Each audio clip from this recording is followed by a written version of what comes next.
Welcome back to STL TV Live. I'm Sarah Bernard, sitting in with local fashion designer Audrey Jones, who is now calling all artists for Mannequins on the Loop. And so we've just been talking in our last segment about this program. You've been a fashion designer in St. Louis for a number of years, but 5 years ago you started a program to bring artists who are not necessarily fashion designers, right? No. All different types of artists who design garments to fit on mannequins out of recycled materials. Yes. And it's really interesting, you were saying they partner with the stores on the loop. Yes. So give us an example of somebody maybe who's partnered with Plow Sharing or one of the other retailers. Yes, for example, last year we had well, we did a theme. Every year it's a different theme, okay? So we have like the Loop Trolley theme, the Unleashed theme, which was last year where they were brought out on the streets. So they're actually on the streets of the Loop. You don't have to walk, you can drive and actually see them. Okay. So they would come together with that store, and that's a way for the store to help market the store as well. The mannequin is usually not in front of the store, it's usually on the other end of the loop. Okay. So it gives a different audience for that store. So it's like a billboard, sort of. Exactly. Is there a sign on each mannequin which store it's represented or teamed with? Yes, it is. There's a sign for the mannequin, the name. The artists also have to come up with the name of their own mannequin. So it's their name, and the artists also get a way to showcase themselves, give their information to the public. Yes. And you were telling me that the mannequins are actually on display for about a month or 5 weeks, so the end of May or middle of May, May 18th is it? May 18th, yes, right before Memorial Day. We always try to get it out that weekend since we know it's always packed and the people are coming in town and just wanting to see what St. Louis have to offer. So 5 weeks, the mannequins are outside in the elements, so the materials have to be able to withstand rain, wind, whatever might come down Delmar. Yes, exactly. Okay. Wind, everything. So so plastic,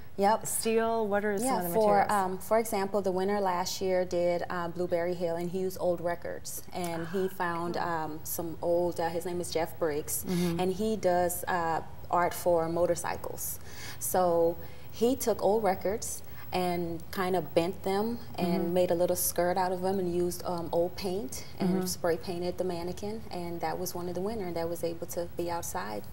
So are all the garments female oriented? Yes. The mannequins are female forms? We did have one male mannequin last year, 3 kings, and it was King James. Okay. Yes, so we do have males, and we have female and males participating. All right, so what happens to with the winning garment? The winning mannequin goes on display for about a month at the Regional Arts, and the winning designer or artist get some type of ad in either on TV or a magazine or a newspaper. That publicizes them as an artist? Yes. Okay. Yes. Do you have fashion designers? I have fashion designers, I have just regular artists, I have... And do you have a mannequin? No, I do not do a mannequin. Wow. I wish I could. I tell myself every year, oh my God, if I didn't create it, I would be part of it every year. You have a million ideas, I'm sure. So what is the charitable element? Okay, each year we try to give away, because this is centered around art, we want to theme it to an organization that have some type of art program.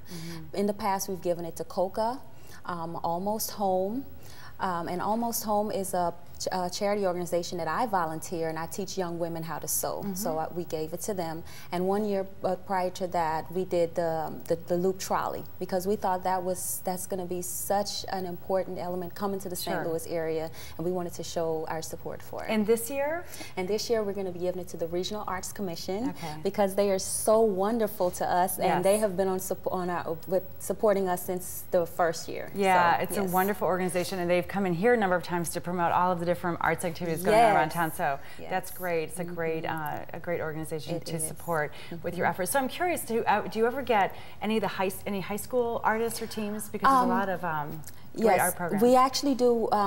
teamed up with a lot of the colleges and universities in St. Louis, but this year we are going after the high schools. Yeah. Yes, finally we're going after the high schools and see to what they submit. can offer. Yes. Okay, so anybody can submit. The deadline is April 19th, is that correct? Yes, no, April 19th, that Friday, because the kickoff is the very next day. It's going to be held at Pizzazz. It's always held there, and the artists get to, they draw their stores and they draw their mannequins, so it's in a fair process. And all the information was on the screen, but to submit, is there an application process? Yes, there is an application process. They just contact me either by my the email, figure8designsllc@gmail.com, or give me a call, either phone number, and I just send out the application. It is a $50 fee to enter, but that money, like I said, is donated.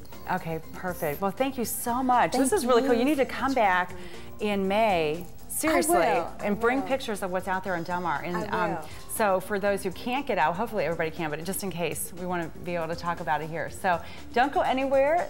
There is still more to come here on STL TV Live. We'll be right back.